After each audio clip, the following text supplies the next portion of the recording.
Hey, and welcome to the Ambitious Bookkeeper Podcast. I'm Serena Shoup. I am a CPA and mom of three, and I'm running a virtual bookkeeping business mostly from my home.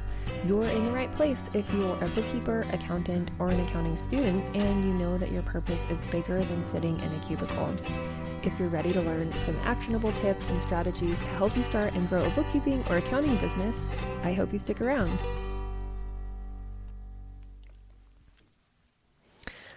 Welcome to episode 19 of the Ambitious Bookkeeper Podcast. I can't believe we're already to 19. I think at this point in time, as I'm recording this, we have hit about 7,500 downloads, which is so awesome. And I want to thank you from the bottom of my heart for tuning in and listening each week. If this is your first episode, welcome to you too. I'm glad you chose this episode to tune in. This week, it's a solo episode, not an interview. So some of my episodes are interviews and some of them are just me kind of blabbing for a little bit. But don't worry, there's always a purpose. And the solo episodes are usually a little shorter. So I'm going to try and keep this one kind of short, but I tend to get a lot of questions from students and other bookkeepers and accountants about Xero, Xero. So it's in the title of this podcast. Xero is the cloud software that we exclusively use in our firm. And so in this episode, I'm going to be talking about why and how we've gone to using 100% Xero on all of our clients. That sounds really weird, 100% Xero. But anyway, we have made the switch. It was not overnight. And I think that's the pressure that we tend to put on ourselves a lot in our own businesses is we have to make the changes that we want to make overnight and all at once with every client. And that's just not really how things go. So if you are familiar with any of my teaching, I am a huge fan of kind of like a slow rollout and testing things out instead of just like pulling the trigger and doing things cold turkey. See how many cliches I can throw in there. But, and this one was no different. So the way that we rolled Xero out was over the course of several years. And no, it does not have to be that way. If you're just starting out and you want to just work in Xero and you want to make that decision today, hopefully after today's episode, you will. You can do that and you can just draw a line in the sand.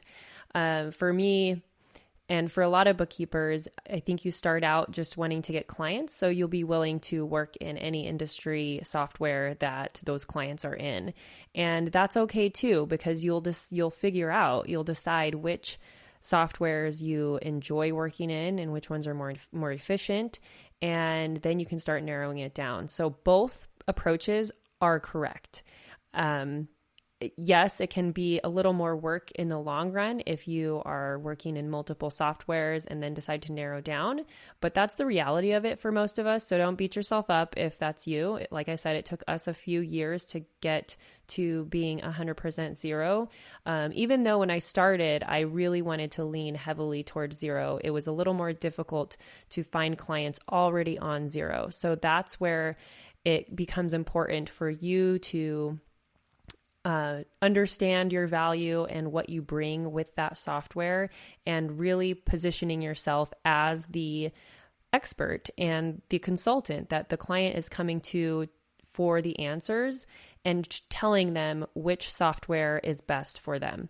Once I started changing the conversation and approaching it in that way, it became a lot easier to just say, this is the software we recommend for your industry, and this is why. I would give a few reasons, and they would say, okay, whatever you prefer, because you're going to be the one working in it.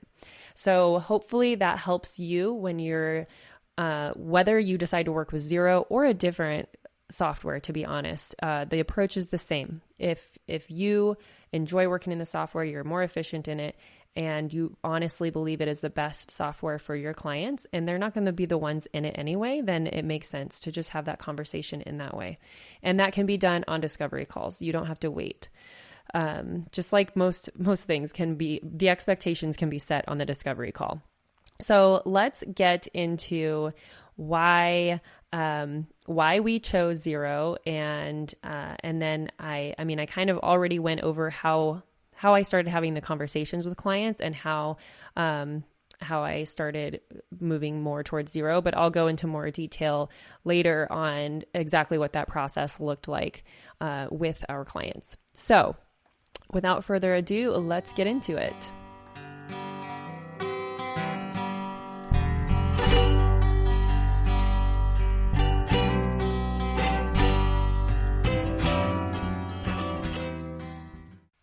We chose, like I said, I had chosen Xero when I first started my bookkeeping firm, when it was back when it was like a freelance side hustle. I discovered Xero. I can't even remember how or where, but I had heard the name. And so I was like, I'm going to try this out. I just want to see what it's all about. And I signed up for their partner program. And I will link in the show notes resources for signing up for the partner program and all that good stuff. So I don't really need to go into it. But I signed up for their partner program. An account manager gave me a call. They kind of did a little screening to see like what I was all about, what my goals were, and my background and all that kind of stuff. So they're more discerning with who they become partners with, right? Whereas you can just go sign up for a QBO accountant edition and automatically get access to your own QuickBooks and the accountant dashboard and not really have to do much to get in the door. Xero is a little different. You actually have to talk to a person, but I don't want that to freak you out, especially if you are serious about helping clients. Even if it is just a side hustle, they won't turn you away. They just want to make sure that you are actually a bookkeeper, you are actually going to look for clients, and they just want to make sure that you fully utilize the system to its capabilities and use it correctly with clients. So that was number one. I started out wanting to get into Xero, like I said, when it was a side hustle, and talked to the account manager. They got me set up. I did the certification training, which is about 4 to 5 hours self-paced, and you can do it on your own time, or you can do one of their webinars and knock it out in half a day. It's kind of your preference there. I went the self-paced route because I was just doing things in pockets of time, like I kind of still am. And so I did that certification. And when you get that certification and you sign on like a new client or get access to an existing client that already has Xero books set up, I don't know exactly the order of it, but you do get your own Xero account. It's been a while. So if you're interested, go to their page and look at the process or talk to someone at Xero and they will guide you through the process. But you get your own Xero account to use for your firm books. And that is where I started. I immediately said, I'm going to set my books up in Xero. I didn't even mess around with QuickBooks Online, even though I had that also as an option because I had my QuickBooks Online accountant dashboard already set up and some clients on that as well. I decided I wanted to really get to know Xero by using Xero for my firm books. And that really is one of the best ways, and why I've gotten so comfortable with Xero is by using it on myself. So that's what I did. I set up Xero for myself, and then I found an Upwork client that just wanted me to go in and make sure they had their Xero all set up correctly. So it was like a 2-hour job. It was just a short thing, and she just wanted to have someone go in and look and make sure she set up her chart of accounts correctly and all that kind of stuff. So that was how I got my first client in Xero. And then from there, I was able to just keep finding clients and putting them on Xero. So I, at the beginning, worked with a lot of startup businesses who didn't even have a system yet. And so that made it so easy to just say, this is the best system for you. Let's put you on Xero because I really like it. And then I was already using it for myself and had already made some discoveries that made it a good system. So let's get into what some of those discoveries were and some of the other ones that we've made along the way since then of why we love Xero so much. So we'll be back after a quick break. This episode of the Ambitious Bookkeeper Podcast is sponsored by my brand new free training, The Ultimate Guide to Creating a Profitable Bookkeeping Business. In just 1 hour, you will learn 3 keys to creating and launching a profitable bookkeeping business. We will map out your path to creating a bookkeeping or accounting business that keeps you in control of your time, priorities, and expertise. From someone who built a 6-figure firm on part-time hours. That's right, you can stay in control of your time, keep family as your priority, and serve your clients well. It just takes a little strategy up front, and I'm going to help you with that during this free training. So head over to the show notes to sign up now for the next training and find out how you can choose the work you do, kick imposter syndrome to the curb, use tech to be super efficient, which all leads to a profitable business. Just head on over to ambitiousbookkeeper.com/training, and I will see you there.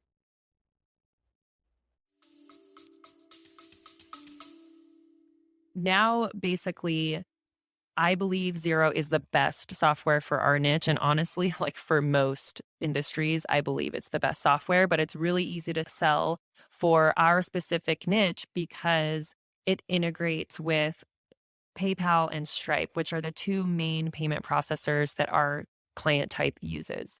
So has always been the number one reason that I give clients. And then I give them all these other ones too.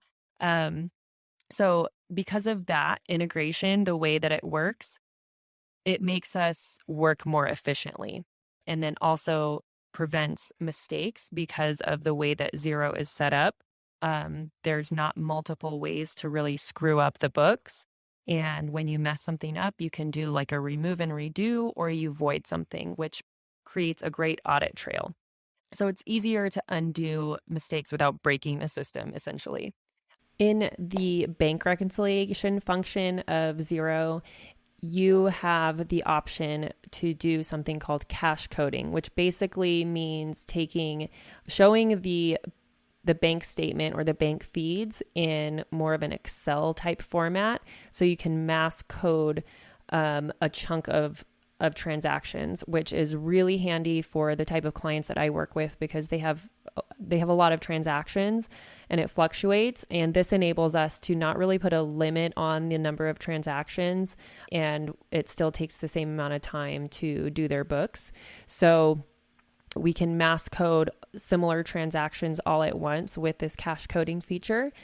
Also, part of the bank reconciliation function is that it's a single step. So when you are accepting bank feed transactions, if you're familiar with QBO, that is a separate process than the bank reconciliation in QBO. But in Xero, it's all the same process. So as you're accepting bank feeds, you are actually doing the action of reconciling the bank. And so the difference that some people struggle with is that it isn't a separate process and you're not going to go and then check off each line item again because you've essentially already done that. What you do instead is you verify the reconciliation report with your bank statement to make sure all of the things that you did check off were captured and they were actually from the bank statement and there's nothing missing. So generally, if there's an issue, it's because there was a break in the bank feeds and there was something missing, rather than I've never seen any duplicates happen in Xero. Okay, the other that also creates an atmosphere where less mistakes are made when it's just one single process. So no one is forgetting to do the bank reconciliation because it's being done when you are essentially accepting the bank feed transactions. Another thing that we really like about Xero is the find and recode feature. So in QuickBooks Online, it's the reclassify tool. In Xero, it's called find and recode, but you can create different queries and filters on finding the things that you want to recode. So for instance, if you know that one invoice to a vendor or invoice from a vendor has been coded wrong for the entire year and you want to actually correct the source transaction instead of just doing a journal entry, you could just do a search in that find and recode tool, search on that vendor, and then mass recode every single transaction associated with that vendor. I use it within my books because I use the tracking categories. I have one category for my bookkeeping firm and one category for Ambitious Bookkeeper. So I can run separate reports to see, my profits and expenses from each business, revenue stream. And sometimes we forget to code a transaction to one of the two businesses. And so each month, part of my process is to go and look and see if anything is missing a tracking category. And then I just do a find and recode on anything that's unassigned, and then I recode it to the appropriate category. Another awesome feature about Xero is if you do not want to connect bank feeds, because I have some clients that don't want their banks connected, or if you work with a bank that doesn't have a good integration of bank feeds, you can import their statements very easily. So there is a template that you can use, their CSV template, and just pop your information in there. But I've found that Xero is actually pretty smart and will read the statements as they are exported out of whichever bank I'm using. 90% of the time, I don't have to do any manipulation to that file. I can just pop in the exact Excel or CSV file that I got from the bank into Xero, and it recognizes the headers, and then we can just assign where they need to be coded, and then it goes through. And you can also do that with importing invoices and bills and a standard chart of accounts, which is one thing that we do. So we have a standard chart of accounts that we use across all of our clients because they're all in a similar industry. Something else that helps us with our clients that are all in a similar industry is that Xero has a firm level reporting feature. So what that means is we can create a set of monthly reports or quarterly, whatever frequency you want. You can create a standard set of reports on your firm level, like in Xero HQ, it's called. And then you can go into each of your clients and run those same reports. So each client is getting the same exact formatted reports, but with their own numbers. So basically you create the reports once and you get to use them across all your clients without having to customize it in each individual client file. And we import a chart of accounts that we have done and created for each of our clients when we're onboarding them or migrating them to Xero. So all in all, those are kind of the things that make our work more efficient. So I'm going to backtrack a little bit. The number one reason we love Xero is because it's best for our niche. Honestly, it's probably best for most. And number two, it makes our work more efficient. And then I just ran through kind of all the reasons why it does.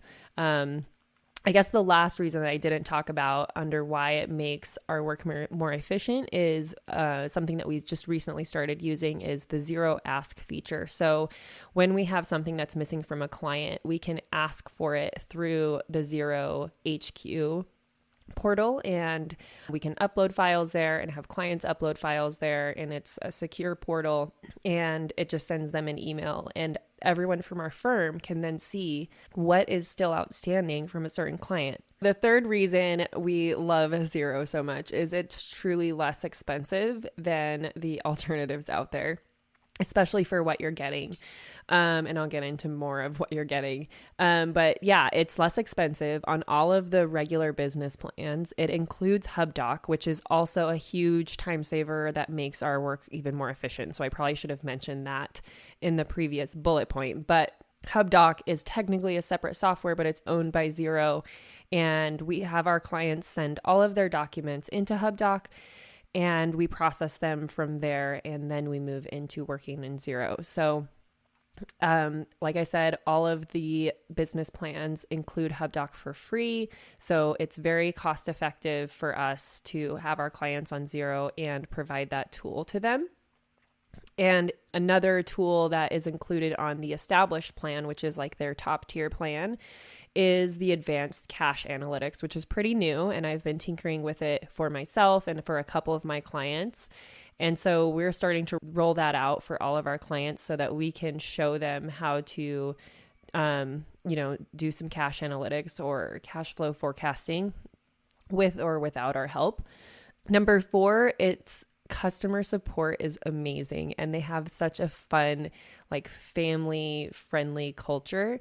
A couple years ago, I went to XeroCon in San Diego because I was living there, and it was amazing. It's like nothing I've ever been to. I'm really looking forward to, they've just announced XeroCon in New Orleans for 2022. So I have marked my calendar and I'm going to make it happen. It's going to be a busy summer, guys. So their customer support is great. They are experiencing a lot of growth right now, and they've been making a lot of improvements on their software, and I've never had any issues with customer support. I've always gotten my issues taken care of, and generally without a phone call. So what happens is you open a ticket, you explain what's going on. The more detail you can give, the better. So do screenshots, explain what you've been doing, what's happening, and what you need help with, and they will ask you to grant access to the file that you're using. So you just invite support in. It's super easy. And then they're able to go in and take a look and see what's happening. And every time that I've done this, it's been resolved through maybe 2 exchanges, basically. So I open the ticket, I tell them what's going on. They ask for maybe a little more detail and then access to the books, and then it's resolved by their second response. Whereas other support, you might have more difficulty with and have to be on the phone with them for hours, and like nobody has time for that. So great customer support, awesome culture. It's just really cool to be part of something that truly values the accounting partners that they have. And number 5, it's built more like an accounting system, yet it's still user-friendly for business owners. So like, I know other softwares have tried to do this, but they're geared it more toward the business owner and not as a good accounting system that's functional yet has controls and easy to use. But I think Xero has nailed it as well as they can to appeal to their accounting partners and also to small business owners. It has controls. You can't delete things that are posted. It uses terminology like posted, whereas other softwares, you can literally delete things that have already taken place. It can become such a mess. So with that, you have approval levels for AR invoices and AP. You can have a junior bookkeeper go into HubDoc, process your bills, your payables as drafts, and then you can go into Xero and review them before you post them. You can also have them sent in as awaiting approval, and so they're in an even different screen. So when they're in draft or approval, you have the opportunity to delete them and alter them however you need to. If they are posted, you have to void them. And so it leaves an audit trail. So if you post a bunch of things that are incorrect, then yes, you're going to have a bunch of junk that's in there, but it's going to be voided. So it's not going to really affect things. It's just going to look ugly when you look at the detail. But that's a good thing. I don't think people that haven't been through an audit understand how important that is to have that audit trail. So that's my 5th reason for loving Xero so much. It uses terminology that's easy for business owners to understand, but also it makes sense for accountants as well. Like the journal entry screen makes sense. It makes sense that you can't delete things. It makes sense that you have approval levels and have the ability to have some, the AP clerk or an AR clerk enter invoices but not post them so that someone can review it. So it operates much like if you are in corporate or have been in corporate and you've worked in an ERP system where it has those types of controls, you will be more comfortable in this software. And so that's my recommendation for you. Before we wrap up, let's quickly talk about how we rolled out Xero to all of our clients. So I briefly talked about how, and this kind of ties into a niching conversation, honestly, but I briefly talked about how at the beginning I had been getting clients on Upwork, and a lot of them were startup businesses that didn't have a system yet. So I was able to say, let's put you on Xero and go from there. And so I was able to get several business owners on Xero at the beginning of their businesses or early on. And then every time I onboarded a new client that didn't have a system yet, I said, we're putting you on Xero because that's what we use. At that point, we stopped advertising that we even worked in QuickBooks. And so I would just put all new clients on Xero if they didn't have a system yet. And then I started slowly migrating some of the clients that were on QuickBooks Online that were going to be easy to migrate. I migrated them over early on too. And as we did that, we started kind of reevaluating some of the clients that we had, or all the clients that we had, and thinking about which ones we loved working in, which ones were in Xero, our preferred software, what did they all have in common? And that's how we ended up kind of niching down. So we discovered that all the clients that we had on Xero were all in the same similar industry. And we really loved the type of client that they were, the people that they were, they valued our services. And so we decided that should be our niche. And so we started being able to then kind of things just fell into place. Like I had clients that were ready to move on from working with us because they had different needs.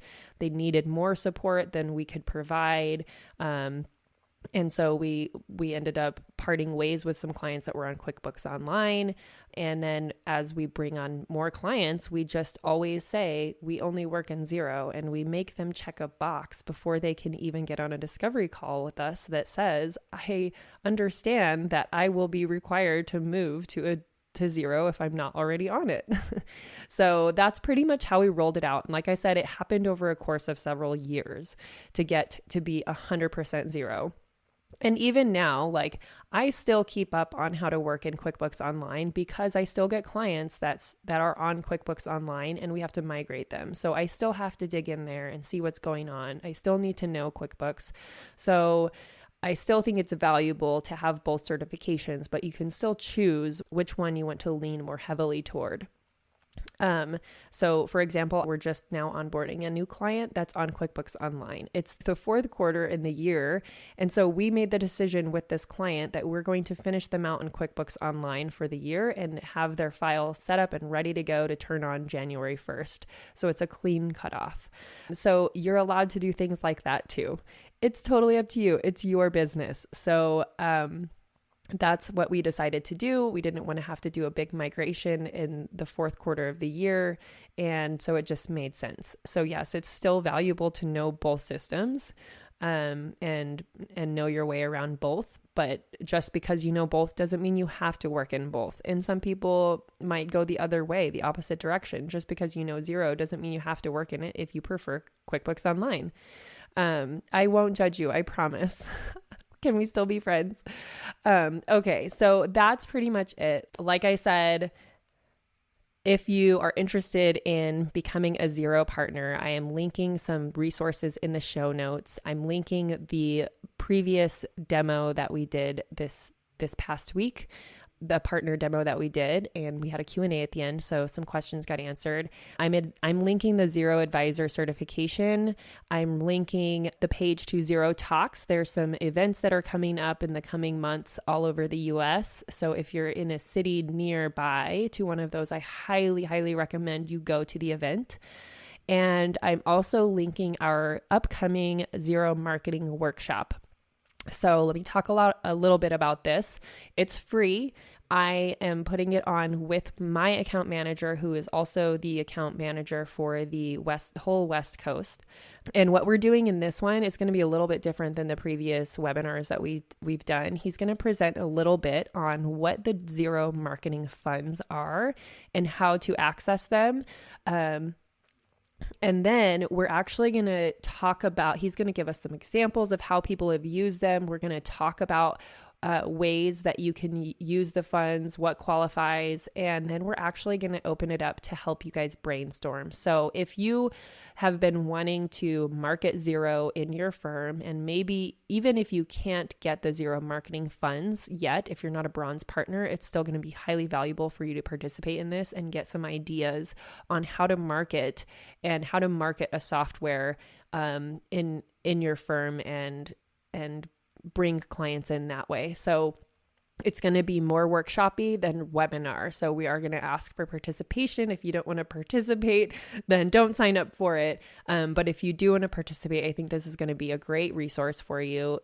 Honestly, even if you don't want to use Xero, it's going to be helpful for you to understand how to market a cloud software. So you can take the things that we're going to talk about and apply it with any system that you're going to use.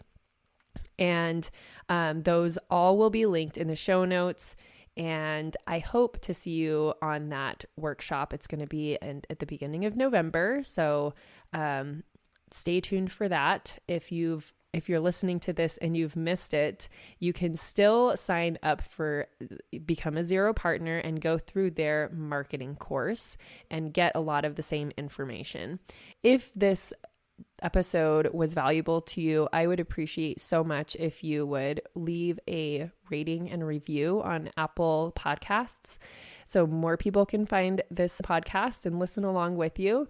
And if you really want to go out of your way, take a screenshot of this episode, tag me on Instagram. I'm at Ambitious Bookkeeper, and let me know what you loved most about the episode or the biggest aha you had, and share it to your stories. And I thank you from the bottom of my heart. Like I said at the beginning of the episode, I appreciate each one of you who listens every week or every other week or whenever you happen to tune in.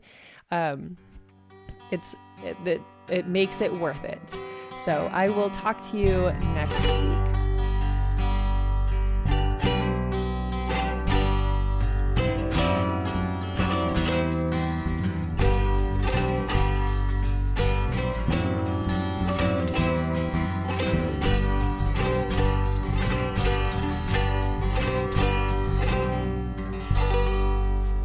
Be ambitious.